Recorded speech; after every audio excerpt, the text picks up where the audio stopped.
乌军空袭克拉斯诺达尔石油基地，奥伦堡爆发1000平米火灾。乌军成功收复哈尔科夫失地，再度控制库皮扬斯克方向。乌克兰进攻库尔斯克，俄军指挥部遭袭。乌克兰军队夺回博罗瓦附近的村庄，击毁顿涅茨克的俄军据点。俄罗斯对波尔塔瓦袭击，造成死亡人数上升到20多人。乌克兰拟再组建20个军团，扩充前线部队5万人。西方武器解禁，乌克兰获授权打击俄罗斯全境。大家好，欢迎收看新冷战情势，请大家先为我们的节目点赞、留言，谢谢大家。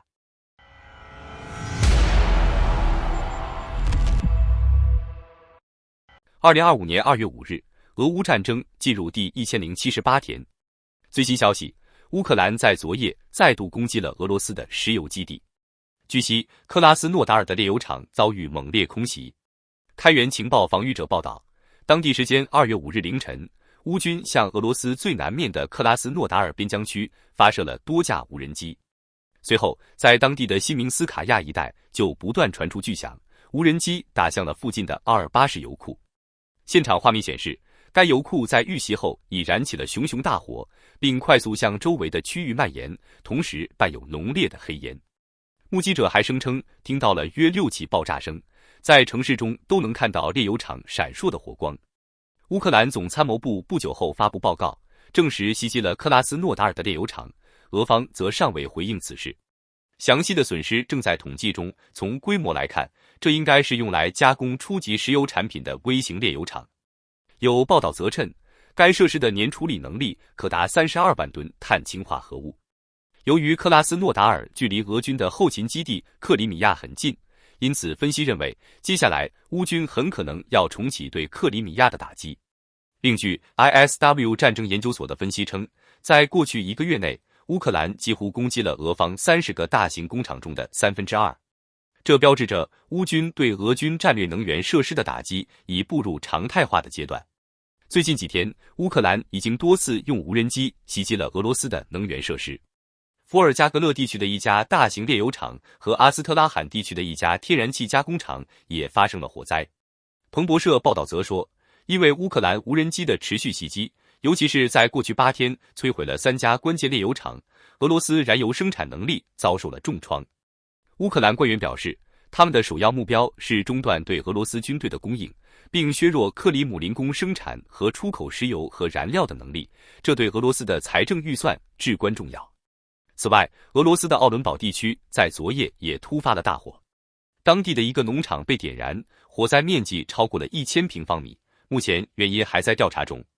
另一方面，美国于1月10日开始实施制裁，它被称为迄今为止针对俄罗斯石油和天然气利益的最严厉措施。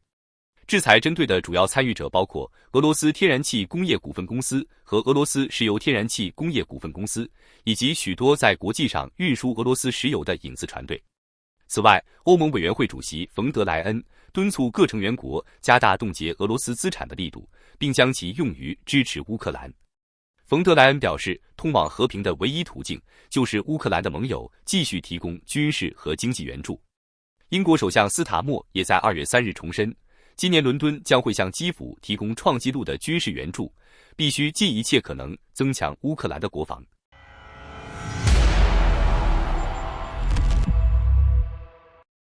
乌克兰在东部的反击还在持续进行，2025年的战事尤其激烈。乌军已经开始了大规模的轮换，目前大约5万名各兵种各类型的军人将被补充到战斗旅，相当于目前直接部署在前线的所有乌克兰军事人员的20%。最新消息，乌军收复了哈尔科夫一带的失地。诺尔报告报道，当地时间2月4日前后，俄军对哈尔科夫州重新发起了大规模攻势，目标却是库皮扬斯克市。据悉，该市位于乌克兰的奥斯科尔河畔，由哈尔科夫负责管辖，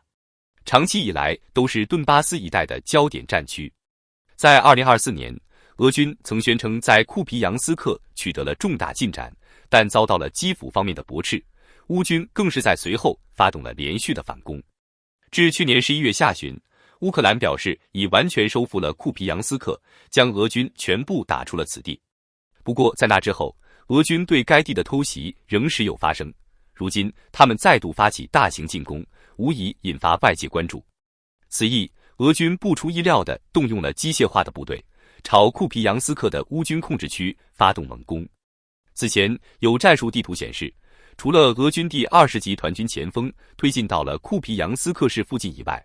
俄军第6集团军、第1近卫坦克军和库班志愿者营等部队都还在行进中。利用这一时间差，乌军远程炮兵打击了推进到扬夫季夫卡附近的俄第20集团军。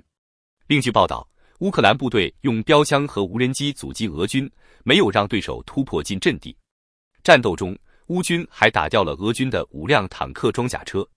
紧接着，乌克兰人还在夜间发起反推，并收复了克鲁利克夫卡附近的失地，重新控制了库皮扬斯克方向的防线。不过，乌军稳固库皮扬斯克防御的趋势是显而易见的。实际上，整个哈尔科夫的局势也得到了加强。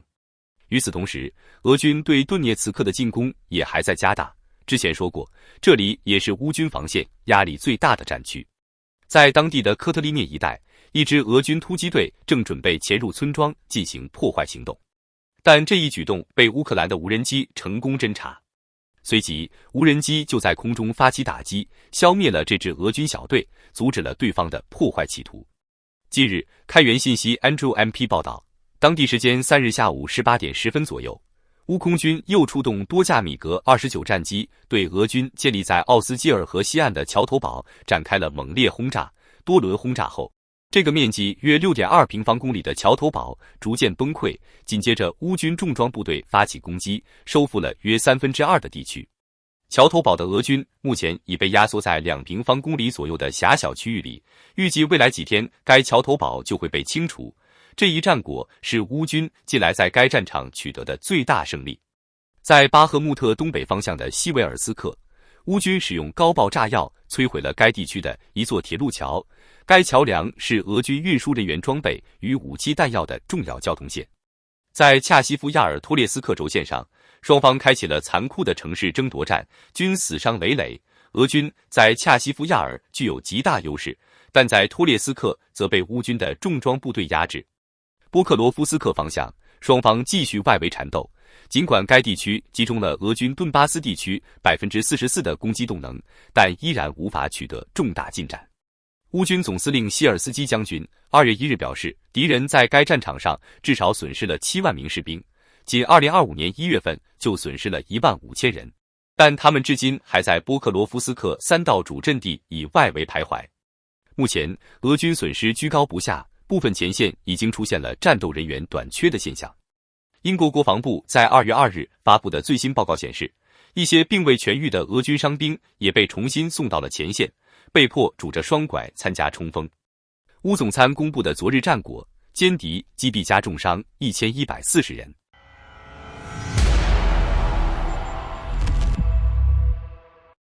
突发消息，乌军再度发动空袭了库尔斯克的俄军指挥部。图片报援引乌克兰总参谋部的报告称，当地时间2月3日前后，乌克兰部队向库尔斯克的新伊凡尼夫卡一带进行了精准攻击。此役，乌军的目标是一栋看起来废弃了的建筑物，但它其实是俄方在该地的一个重要的指挥中心，建筑物的地下还有不少设施。长期以来，俄军都通过这个指挥部协调前线的调动，但现在它已遭到乌克兰方面的猛烈袭击。一些俄罗斯频道表示，该指挥部在遇袭后曾发生了多起爆炸，不间断地持续了10几分钟，在库尔斯克的远处都清晰听得见。前方流出的画面也显示，俄军指挥部的上空已飘起浓厚的黑烟，并伴有明显的火光。基辅方面的数据称，该指挥部遭到了重大破坏。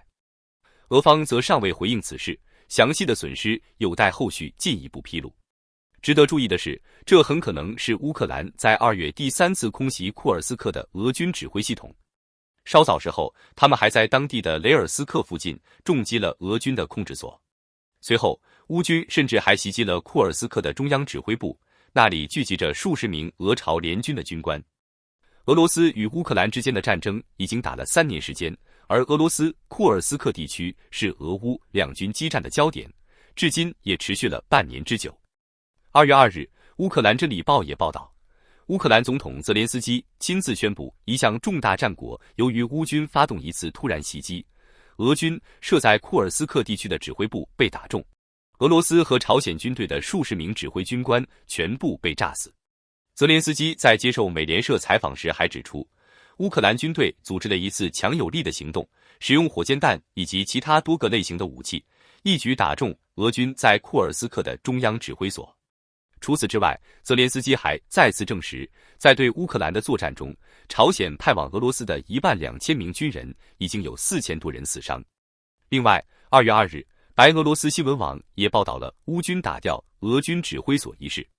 报道称，在库尔斯克地区，乌国防军袭击了俄罗斯中部指挥哨所，摧毁了朝鲜和俄罗斯的数十个指挥官，而且这些指挥官都是关键人物。与此同时，在库尔斯克的地面行动中，乌克兰部队在持续阻击俄军的同时，也正发起局部的反攻。早前一天，他们就收复了马赫诺夫卡一带的3个阵地，稳固了防线。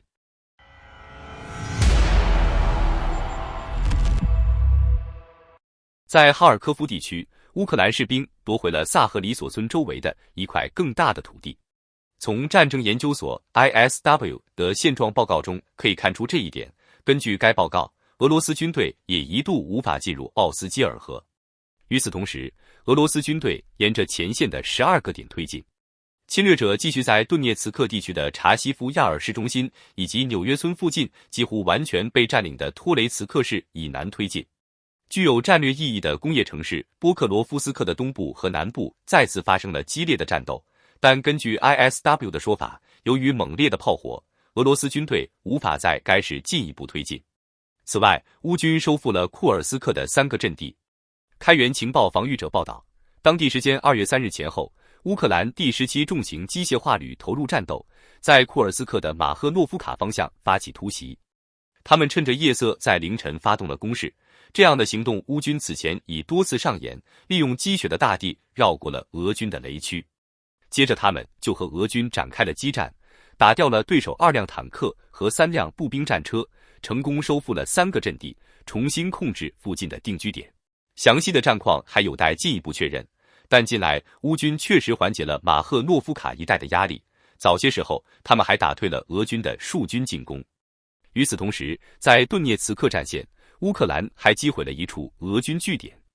在关键的波克罗夫斯克方向，乌军第5突击旅持续阻击俄军的机械化攻势，同样发起了反击。据悉，他们成功用海马斯导弹击中了当地西北部的一个据点，俄军阵地上空随即飘起浓厚的黑烟。这也是乌克兰在波克罗夫斯克附近的最新行动，他们正不断稳固防线。由此可见，乌军最近对俄罗斯炼油厂和天然气厂的远程打击，也影响到了前线的局势。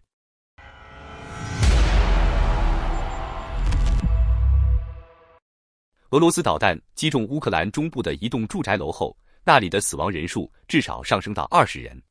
民防部表示，2名儿童也被杀害。该国其他地区也有人死于俄罗斯的空袭，包括2名在东北部的苏梅和1名在乌克兰东部的哈尔科夫。此外，还有许多人受伤。据乌克兰总参谋部称，俄罗斯甚至还对自己的库尔斯克地区苏贾市下手，至少有4人死亡。当时，一枚俄罗斯滑落炸弹击中了一所用作紧急庇护所的寄宿学校，该市由乌克兰军队控制。俄罗斯领土上的另外4名居民受伤，他们只是平民，遭到了自己军队的袭击。此前，据报道，俄罗斯对乌克兰的导弹袭击了黑海城市敖德萨的历史中心。地区州长 Oli Kuper 在网络上表示，1月31日晚上的袭击造成至少7人受伤。俄军3分钟内向乌克兰南部的世界遗产城市发射了3枚弹道导弹，历史建筑被损坏。据州长称，一些历史古迹损坏了窗户和立面，包括考古博物馆、西方和东方艺术博物馆以及爱乐乐团。至少有4名平民在俄罗斯空袭中丧生。乌克兰内政部表示，在波尔塔瓦市市中心，一枚俄罗斯导弹击中了一栋住宅楼，造成3人死亡，10人受伤。据说另一人在东北部城市哈尔科夫被杀。侵略者对平民的罪行累累，罄竹难书。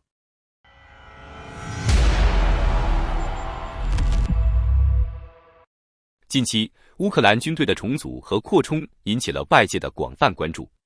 据报道，乌克兰计划组建20个军团，预计为前线增补约5万名士兵。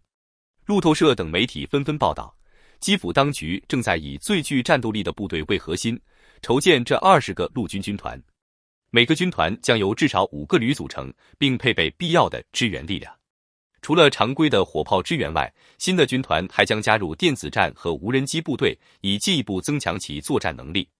这一举措标志着乌克兰武装部队重组工作逐步进入正轨，主要目的是解决前线兵员短缺的问题。实际上，兵源不足一直是乌克兰军队面临的一大难题。战场上，乌军时常需要少数几名士兵与数量众多的俄军对抗。尽管如此，乌克兰军队凭借着顽强的斗志和灵活的战术，依然多次创造了以少胜多的战绩，但人员压力始终存在。此外，泽连斯基及部分基辅官员坚持不将征兵年龄下调至18岁，旨在保护年轻一代，同时保卫国家的未来。因此，现有部队的重组显得尤为重要。显然，乌克兰已经将大部分后方的军事行政单位人员调动至前线。同时，乌军总司令瑟尔斯基于1月11日签署命令，从其他军种调派5万名士兵支援前线。这一增援几乎相当于目前前线乌军总数的20%，这意味着乌军前线将得到显著补充，也为长期奋战的部队提供了休整和轮换的机会。进入2025年，基辅方面对俄乌战争的战略已悄然调整，向部队注入新鲜力量就是其中一个显著的变化。此外，为减少前线损失，乌克兰还加强了对俄罗斯后方的远程打击能力，显现出其不断升级的作战策略。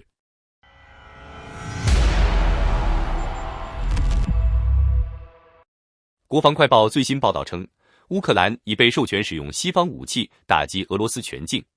此前，拜登政府因担心激怒莫斯科，曾对乌克兰实施相关限制。该报首席编辑 Oleh Nightkov 表示，特朗普总统已解除了对俄罗斯深度打击的禁令。这一授权意味着，乌克兰空军很快将能利用射程达1000公里的 JASIR 联合防区外空对地导弹对俄罗斯纵深目标进行打击，同时也为乌克兰战争的和平前景带来了希望。根据乌克兰总参发布的最新战报，截止2月4日22点，过去24小时内爆发了80场战斗，其中30场发生在波克罗夫斯克方向。俄军在66次空袭中发射了108枚滑翔炸弹，造成乌克兰阵地和定居点遭到超过4100次炮击。同时，乌克兰武装部队击毙俄军1140人，摧毁敌军坦克9辆、装甲车12辆、火炮52门及157辆军车等装备。与几个月前俄军每日进攻频率动辄150至200次不同，近期俄军的进攻次数有所减少，连续3天进攻次数分别为94次、93次和80次，显示出其进攻势头的减弱。由于装备损失严重和后勤保障困难，俄军已显现出强弩之末的态势。在莱曼方向作战的乌军第63旅表示，俄军坦克和装甲车几乎已完全消失，现主要依赖各种民用车辆进行进攻。为应对运输困难，俄军甚至开始使用牲口运送弹药与补给，乌军还缴获了一条驴子。在库尔斯克方向，21名俄军士兵主动向乌军第95空降突击旅投降。除了战场上的战报，2月4日，乌克兰东部城市伊久姆遭到俄军导弹和无人机袭击，导致5人死亡，50人受伤。袭击摧毁了伊久姆镇的议会大楼，另有建筑受损。2月5日凌晨，乌克兰无人机袭击了俄罗斯克拉斯诺达尔边疆区的油库，造成多座储油罐爆炸燃烧。乌克兰总统泽连斯基在2月4日接受采访时表示，如果无法加入北约并保护自己的领土，乌克兰将要求恢复核武器和导弹自卫，并要求俄罗斯为战争赔偿。同日，泽连斯基在例行视频讲话中提到，乌美双方在政府间的会谈已取得进展，双方正在筹备两国领导人的会晤。2月4日，来自欧盟委员会、乌克兰及其他37个国家的法律专家在布鲁塞尔召开会议，提交了侵略乌克兰特别国际法庭规约初稿。同时，欧盟委员会通过了建立乌克兰国际索赔委员会的正式谈判计划，负责确定战争赔偿标准和金额。欧盟委员会主席冯德莱恩表示，俄罗斯侵略乌克兰已犯下最严重罪行，侵略罪，正义即将到来，特别法庭将为乌克兰伸张正义，俄罗斯必须为其侵略行为付出代价。好的，感谢您一口气看到最后了，这是对我们最大的鼓励和支持。要看最全面、最及时准确的战场热点报道更新，就请每日锁定新冷战情势。如果您喜欢我们的节目，也请您点赞、留言、订阅，把视频分享出去，让更多的人看到这个节目。想要赞助我们的朋友，可以打开超级感谢打赏赞助，帮助我们能持续做出更多好节目。谢谢大家。